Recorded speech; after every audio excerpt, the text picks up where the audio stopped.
Bismillahirrahmanirrahim. Assalamualaikum warahmatullahi wabarakatuh. Alhamdulillah wassalatu wassalamu ala Rasulillah wa ala alihi wa ashabihi wa mawalah. La haula wa la quwata illa billah. Teman-teman sekalian, kita berjumpa lagi pada kegiatan hari ini, yakni kita akan sedikit mengupas tentang firman Allah Subhanahu wa taala di dalam surat Al-Baqarah ayat 235. A'udzubillahi minasyaitonirrajim. Bismillahirrahmanirrahim. Wala junaha 'alaikum fima aradtum bihi min khitbatin nisa. Teman-teman sekalian, Allah Subhanahu wa taala berfirman di dalam ayat ini, tidak ada dosa bagimu atas kata sindiran untuk meminang perempuan-perempuan. Teman-teman sekalian yang dirahmati Allah Subhanahu wa taala, sebagaimana kita ketahui bahwasanya ada beberapa tahapan-tahapan ketika kita akan melaksanakan pernikahan, ya. Dan mungkin yang sering kita perhatikan adalah bagaimana kegiatan-kegiatan atau tahapan-tahapan menuju pernikahan itu tidak sesuai dengan syariat Islam. Nah, mungkin berpacaran dulu dengan alasan supaya lebih kenal, lebih dekat dengan keluarga dan orang tuanya atau calon mertua dan sebagainya. Lalu bagaimana pandangan Islam berkenaan dengan itu semuanya? Artinya, untuk mencapai kepada sebuah pernikahan dalam Islam itu seperti apa? Nah, hari ini akan kita kupas. Nah, kita kupas sedikit. Nah, pada saat ini kita mencoba untuk menjelaskan sedikit tentang khitbatin nisa atau meminang tadi, meminang perempuan-perempuan. Ya. Sebelum itu semuanya, maka perlu kita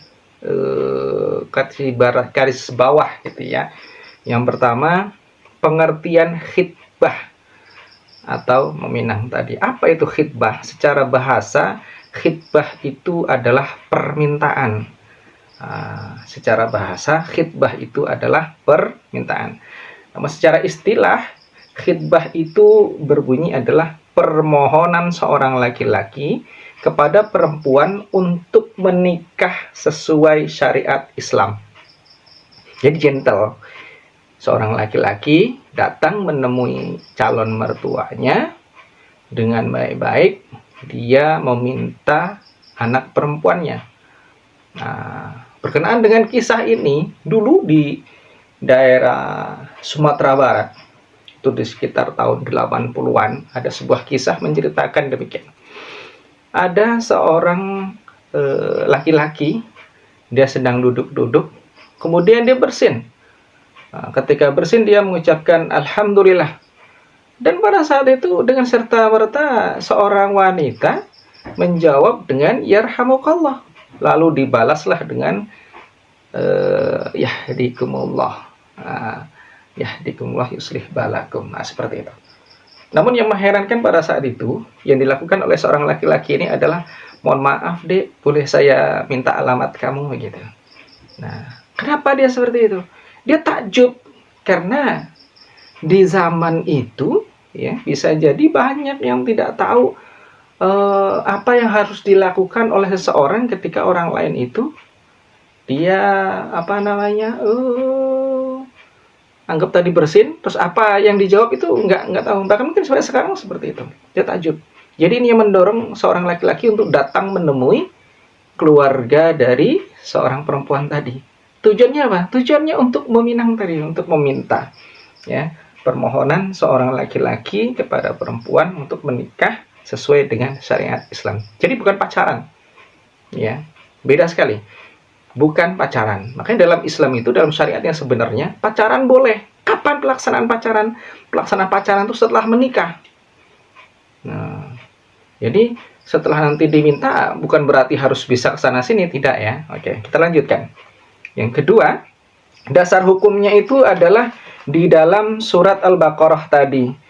Wala junaha 'alaikum fima aradtum bihi min khitbatin nisa. Tidak ada dosa bagimu atas kata sindiran untuk meminang perempuan-perempuan. Nah, seperti ini. Terus, dasar hukum yang kedua, yakni hadis Nabi Shallallahu Alaihi Wasallam, larangan meminang pinangan orang lain. Nah, teman-teman sekalian, terus bagaimana kira-kira pandangan syariat atau memberikan contoh-contoh berkenaan dengan ini? Banyak sekali contoh-contoh. Nanti akan kita ceritakan di kemudian hari atau di kisah setelah ini nanti ya. Maka akan kita lanjutkan. Berikutnya, hukum khitbah.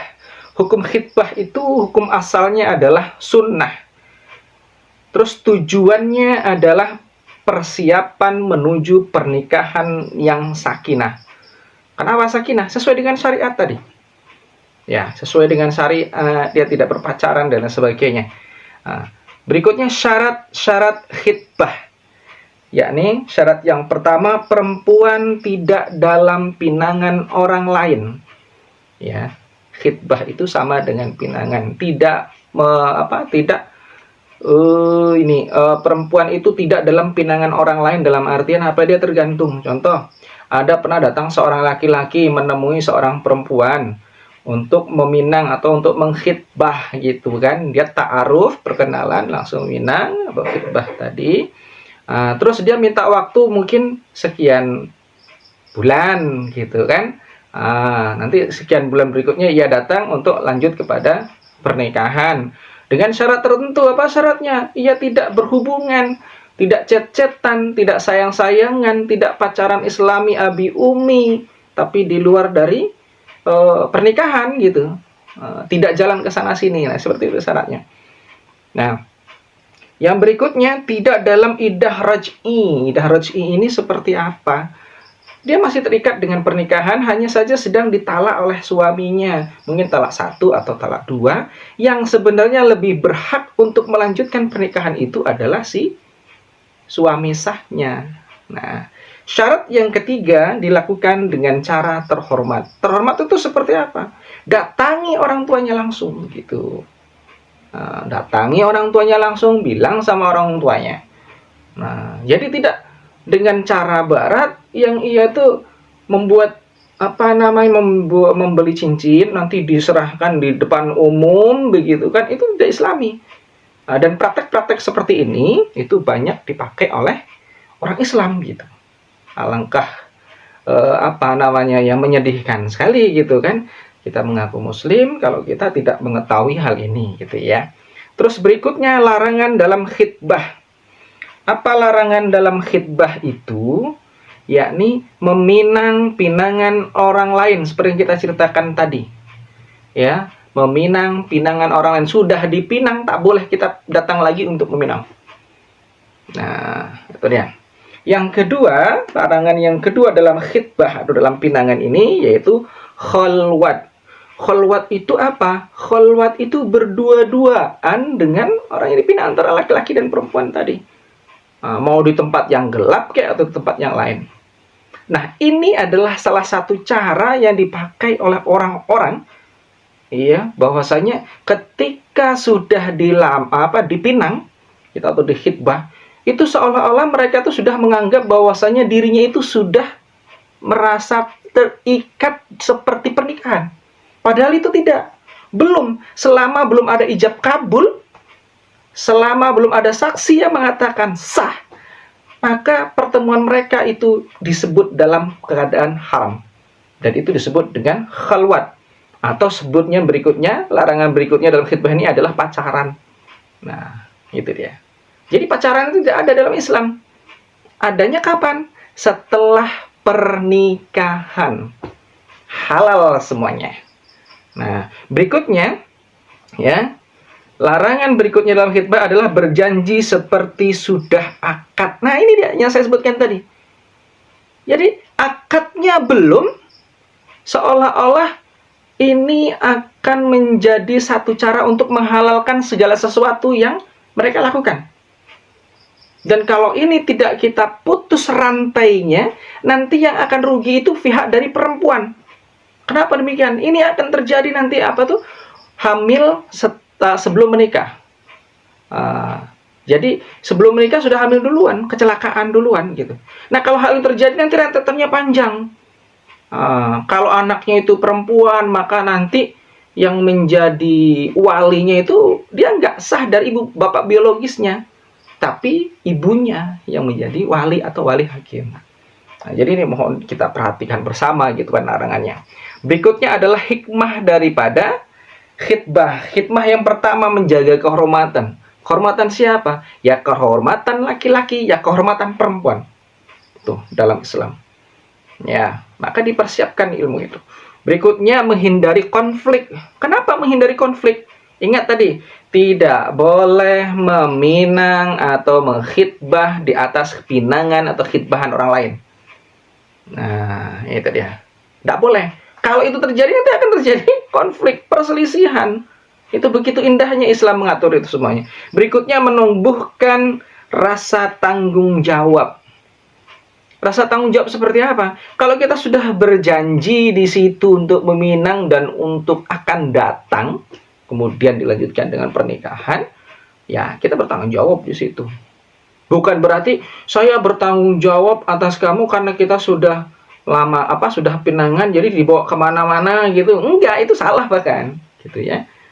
Jadi tanggung jawab itu penting yang perlu kita perhatikan. Berikutnya, kira-kira kenapa kok itu dianggap penting? Ya, khitbah atau pinangan itu dianggap penting. Karena ya itu tadi. Dia bukan mengikat sebenarnya. Hanya saja untuk memberitahuan bahwasanya itu sudah kita tandai gitu lah. Contoh si wanita itu, si fulanah itu sudah kita tandai bahwasanya tak lama lagi kita akan menikah. Tapi ingat, bukan untuk menghalalkan kegiatan-kegiatan pacaran, kegiatan berkholwat dan lain sebagainya. Tetap harus dijaga, gitu ya. Terus yang menjadi permasalahan adalah bagaimana penerapan khitbah di kalangan remaja saat sekarang ini. Saya kira yang tahu dengan Islam sebenarnya ini hanya yang bisa menerapkan. Kalau yang lain tetap akan ikut kebiasaan-kebiasaan lamanya. Nah, jadi sebagai penutup dari kegiatan kita hari ini adalah khitbah adalah proses suci.